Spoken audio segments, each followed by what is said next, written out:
como el proceso mediante el cual tanto personas de manera individual como en comunidades se desplazan desde su país de origen a otros países.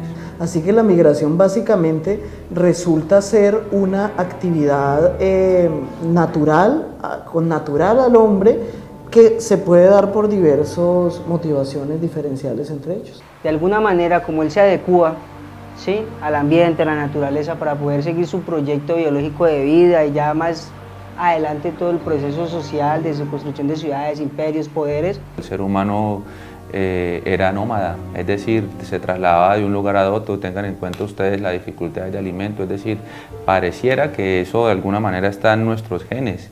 Los primeros migrantes fueron obligados a migrar de su territorio porque servían de mano de obra fácil y útil a los sistemas capitales para la acumulación de riqueza de alguna manera.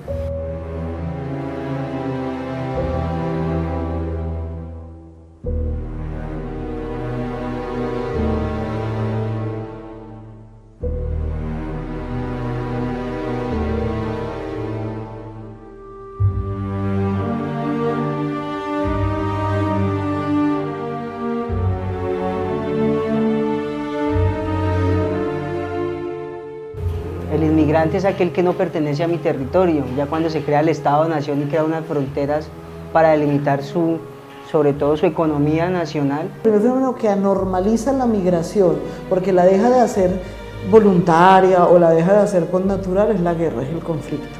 Y desde allí, pues, toda la multiplicidad de factores, el desplazamiento, la hambruna, que es gravísimo, la persecución por razones religiosas, políticas, etcétera, etcétera. Tiene un componente económico, es decir, a los seres humanos nos movemos de alguna manera por nuestro interés en satisfacer necesidades. ¿Y cómo satisfacemos necesidades? A través de los bienes y a través de los servicios.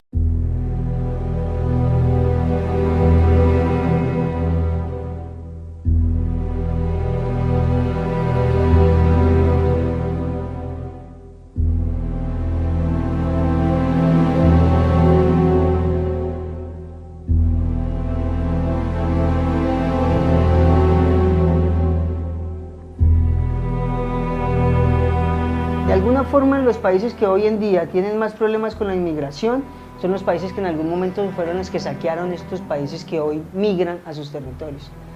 O sea, que a Francia, que a España, que a todos estos lugares lleguen migrantes no es de gratis, es porque es el único referente visual que ellos tienen de un progreso. Hay sociedades donde por determinadas circunstancias necesita del factor humano para ese proceso.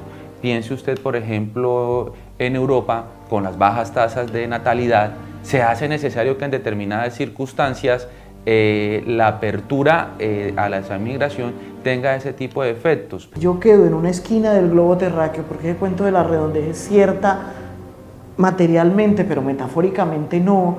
En el mapa mundi, Chile está aquí, no eres un paso obligado para nadie, en teoría. No es lo mismo a que hagas parte de un paso mediterráneo como la bota itálica o como los Balcanes en Europa, o el nido donde nace la humanidad, la Mesopotamia, el Asia Menor, ese enclave donde se escribió Troya, donde habitaron, según el Génesis, la primera población humana, donde nace el islamismo, donde nace el cristianismo, donde nace el judaísmo. ¿Qué es eso? Un lugar de paso. La geopolítica también determina el nivel de tolerancia. Y entonces usted empieza a ver realmente ese choque cultural fuerte. Porque ¿cómo le va a decir a usted a una persona, que es algo que no lo estoy criticando, porque es una realidad diferente, llamémoslo así? ¿Cómo voy a decirle yo a una persona, por ejemplo, como sucede en Francia, usted no entre a esta dependencia pública con su velo, usted no entre tapada, con su cara tapada, usted no entre con sus cosas porque eso ofende los valores occidentales, los valores estatales laicos? Entonces, ese tipo de controversias no se arreglan de la noche a la mañana.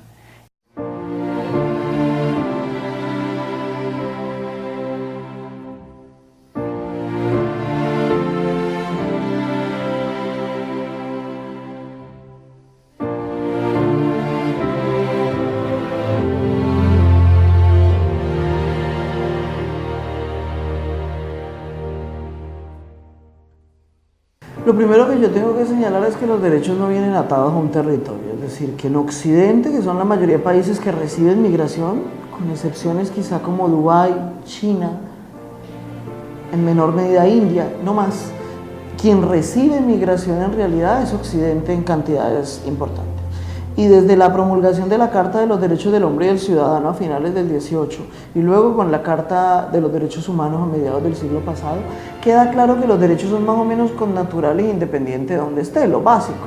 El derecho a la libre expresión, el derecho a la libertad de cultos, el derecho a la libertad de oficio. Es decir, el Estado no puede decir, no, mira, es que tienes que llegar a adaptarte a los derechos que tenemos aquí, porque generalmente son los mismos.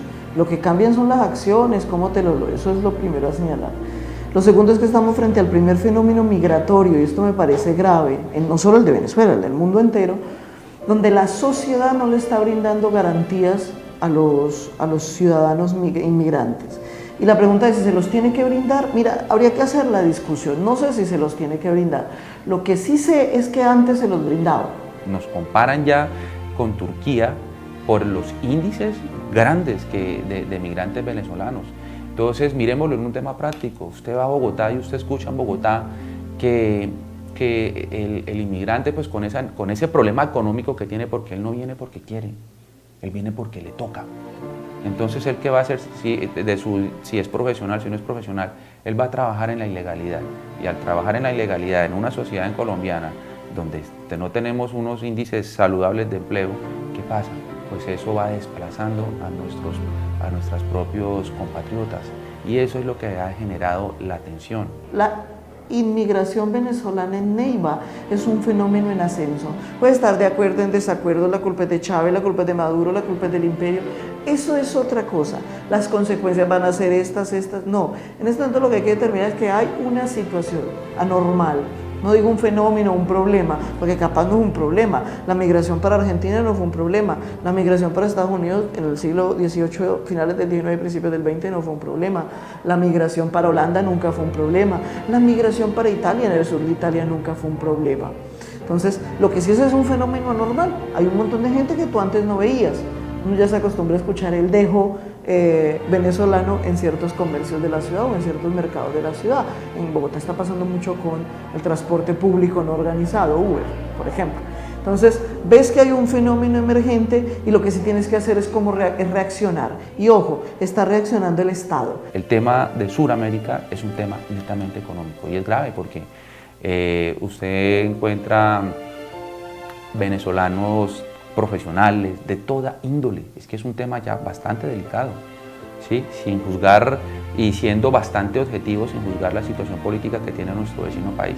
Lo cierto del caso es que la gente que está viniendo de todas las capas sociales, personas del sector informal, personas del sector formal en la economía, y lo que tienen que venir acá es tener un empleo.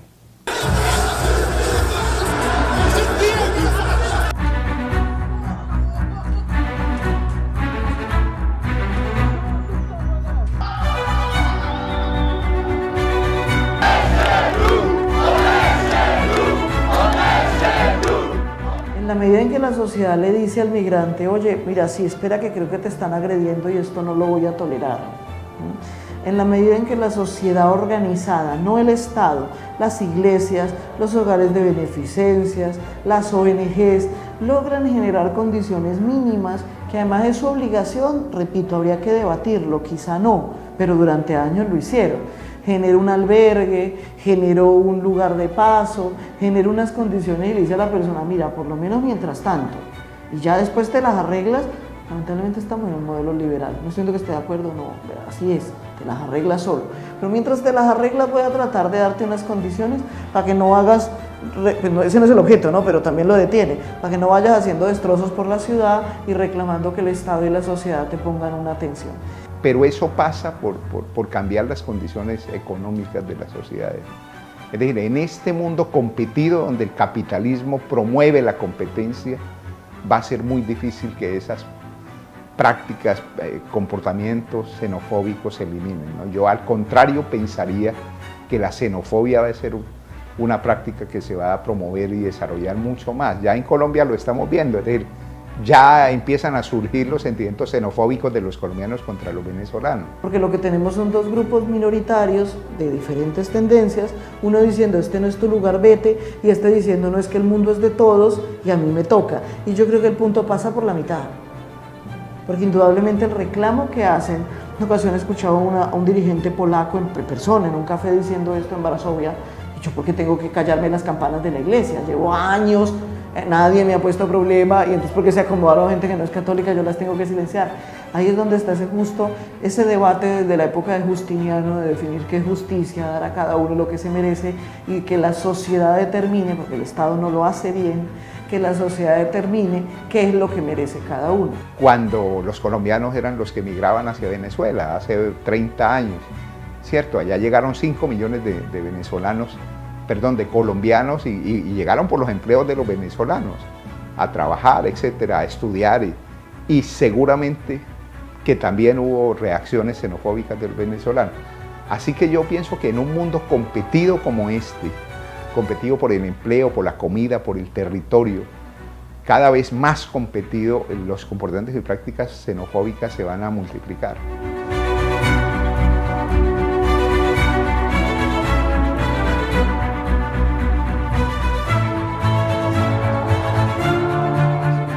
Que los estados están cada vez más cerrados en sus fronteras. Los indios son cada vez más indios, los negros son cada vez más negros, los blancos son cada vez más blancos, y entre ni los indios ni los negros están hablando. Indios sacan campesinos de sus territorios porque el poder está desfigurando las relaciones humanas y convirtiéndolas todas en un sentido mucho más económico y práctico. Eso no se está dando. ¿Por qué no se estamos dando? No se da. Yo creo, esa explicación es mía, porque hay que leer a Bauman. Y esta sociedad líquida, egoísta, que además yo lo entiendo, que vive más pendiente de sus dolores, de sus ausencias, de mi historia en Instagram, de mi historia en Facebook, de mi historia en WhatsApp, que de lo que le pasa a los dos nuevos, que creo que son extranjeros, pero no sé ni de dónde son, y que viven enfrente, es normal. O sea, quien no está sabiendo reaccionar al fenómeno migratorio es la sociedad, no el Estado. Los únicos casos donde usted ve que sí se da es en la Unión Europea, que es fantástico. En la Unión Europea es el modelo ideal, pero es solamente un continente. La Unión Europea es un modelo ideal de migración. ¿Por qué razón? Porque la integración se da en todos los niveles: capital, bienes, servicios y personas. Y pensaría que ese debería ser el modelo mundial, o ese sería el modelo a exportar, a vender en el mundo entero. Pero dése cuenta que la migración europea de la Unión Europea obedece a que de alguna u otra manera esos estados, los 26, 27 estados que componen la Unión Europea, tienen una similitud ¿de qué? De valores, de organización estatal, tienen una similitud de cultura, no obstante su diferencia idiomática. Y eso es lo que realmente permite de alguna manera la migración, que haya una similitud de valores, que haya una similitud en la cultura, porque con culturas disímiles es muy difícil el tema de la integración.